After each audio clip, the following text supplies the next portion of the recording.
Myths are stories, sometimes just little quips or lines that seem true, that seem to fit the situation, but on closer examination turn out not to be true at all, and sometimes a bad bit of advice.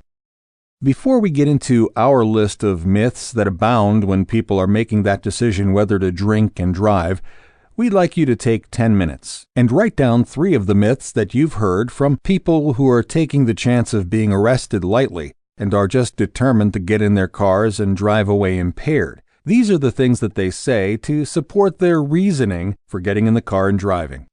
10 minutes. Avoid the myths that can cause another DUI. Chances are I won't get caught again. That's wrong.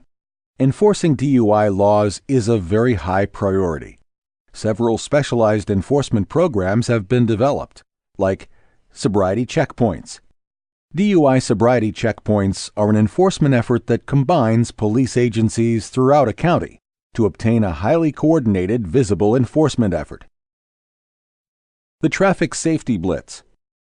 The Traffic Safety Blitz program calls for the flooding of specific roads with very high visibility patrols. The areas to be targeted have high incidence of traffic accidents, moving traffic violations, and DUI-related crashes and arrests.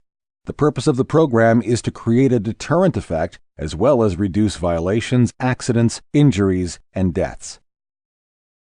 Another myth that people can talk themselves into believing: I have no other way to get home. That's wrong. Plan ahead. Identify a designated driver, or maybe use public transportation. There's also a taxi to call.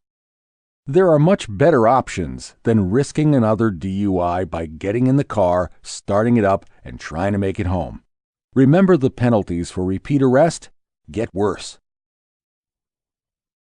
Another myth: I'll just drink some coffee before I drive. That's wrong. Coffee, exercise, cold showers, they do not speed up the liver's ability to remove alcohol and other drugs from your body. Only time will help you get sober. Here's another myth: I'm a better driver after I have a few drinks. That's wrong. Remember, judgment is the first brain function impaired by alcohol. This impairment occurs at a low blood alcohol concentration. It's essential to have sound judgment to safely drive a vehicle. And one more myth: I can always handle just a few more drinks. Wrong. This kind of thinking is a warning sign of impaired judgment. To prevent this kind of thinking, it may be necessary for you to avoid situations where alcohol is served at all. For some individuals, the best decision is not to drink alcohol.